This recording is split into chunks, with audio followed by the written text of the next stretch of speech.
Good morning, boys and girls. Today we are going to continue with our story, How My Family Lives in America. Yesterday we left off on Sanu. This is where we left off with Sanu, these pages, and we have been making a Venn diagram sort. We know that her Senegal traditions, she calls her grandmother Mambudijin. They wear African clothing and play with an African drum, and they do the Senegalese twist hair braid, which we see right here. And we know that her American traditions, she calls her other grandmother, grandmother. That's something we hear very often in America. And she sings the Hush Little Baby lullaby in English. We also see that some of her traditions could be both Senegalese and American. She plays an American, or her brother actually, Badu, plays an American lullaby on an African drum. She's combining both of her cultures. And she's going to work with mom. Bringing your child to work is not something that they just do in America. They do that in lots of different cultures. So we see that Sanu has a lot of cultures from her family from Senegal, where her father is from, and her American cultures. We're going to explore a couple more pages with Sanu. See what's next. Sometimes Daddy picks me up after his work and takes me shopping for food. Daddy knows how to cook African style. Together we buy carrots, cabbage, eggplants, tomatoes, yams, and cassava, a vegetable that is like a potato. Daddy likes to tease Mommy. In Africa, the wife gets the food and cooks it too. You're in America now, my mommy says, laughing. So, what we see here is that Sanu is going food shopping with her dad. Is it only in America that we go food shopping? No. He says that in Africa, the wife gets the food. So we see that in both cultures, families go food shopping. Now, I'm not going to draw a whole new Venn diagram. I'm going to continue to use this one. But my both section is getting a little small. So I may try to cram it in up here. We write food shopping.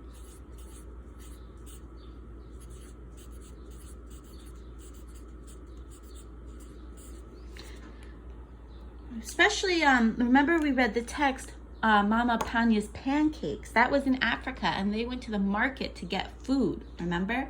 So we see in both cultures that people go food shopping. Let's move to our next page. For a special meal, my daddy fixes chibujen for lunch, just like his family has in Senegal. Chibujen is rice and fish and vegetables. Okay, so we see rice and fish and vegetable meal called chibujen. That is an African meal. Now you see on the sort assignment that you're gonna have, this is what chibujen looks like.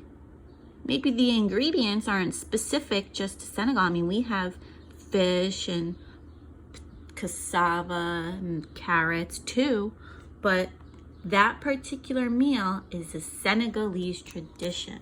So we're gonna put it over here, chibujen.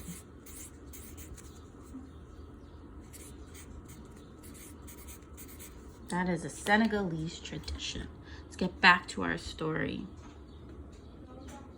So for this meal, we invite my daddy's relatives, Fifi, Sambo, and Hussein, to join us.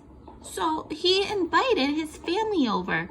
Is that something they only do in Senegal, invite family over? No. Have you ever invited your family over for dinner? I'm sure you have, or they've invited you. So that's something we're going to see in both cultures. We see that in Senegal culture and in American culture. You invite your family over for dinner. So I have to make a little addition because I can't fit it all in here. We're going to see invite family for dinner. Before we eat, we all wash our hands the way we did in my father's village. I want everyone to hurry up. In Africa, my father says the children must be patient and wait their turn. You're in America now, I giggle. Here's our last page. At this meal, everyone dresses like people do in Senegal. We put a cloth on the floor, not on the table, since it is the custom to eat on the ground in Senegal. So do we typically eat on the ground in America? Not typically. I mean, if we're outside, we may eat on the ground for a picnic, but when we're having a big dinner meal like this with all our family over, the American culture is typically to eat at a table. So it's very Senegalese to eat on the floor.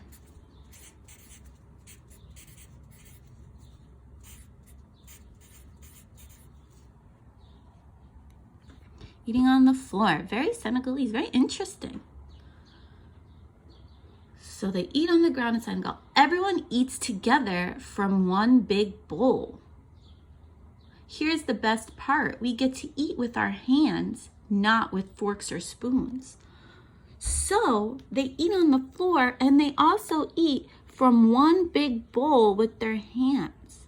They scoop it out in a little scoop with their hands and they eat it from one big bowl that they share.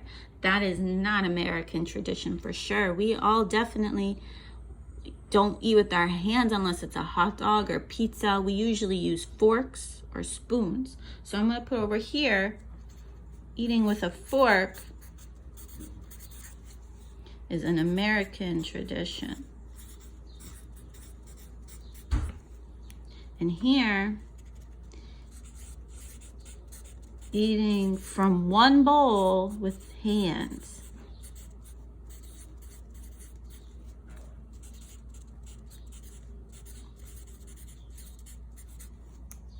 So some of you may be thinking that that's gross to eat from one bowl with your hands or that it's dirty, but that's not true. Those are your thoughts, but that doesn't mean that it's true. We saw that they wash their hands before they eat in a bowl with soap and water. And just because it's different from you doesn't mean that it's gross or weird. This is just their tradition. It makes them closer as a family. And it's probably quite fun to eat with your hands if you think about it. You don't miss any food. You get a bigger scoop, get to touch it. It's probably a lot of fun. And it's something that they're used to. It's in their culture. So that's something we have to respect and appreciate. So let's see what's next. Daddy shows us how to squeeze the oil out of chibujen. While we eat, we hear stories about our parents when they were little in Senegal and in Baltimore, which is America. Mommy says how lucky we are to be African Americans. So that is the end of Sanu's section. And this is what my Venn diagram looks like. This is your assignment. You have a Venn diagram. If you already printed the one for Sanu, you don't have to redo this one. If you you don't have to reprint this. You can add to it, or if you don't have enough space, you can reprint it. And these are what you're going to be sorting: chibujen, food shopping, eating with hands from one big bowl, eat with a fork, having family over for dinner, and eating the meal on the floor. Those are the pictures and terms you're going to sort. Remember, you don't have to put the pictures. You could just do the words and sort the words. You could write them if you don't feel like printing. Okay, thank you, boys and girls. I hope you enjoyed Sanu's story. Tomorrow we're going to move on and talk about Eric. So have a great day. Bye-bye.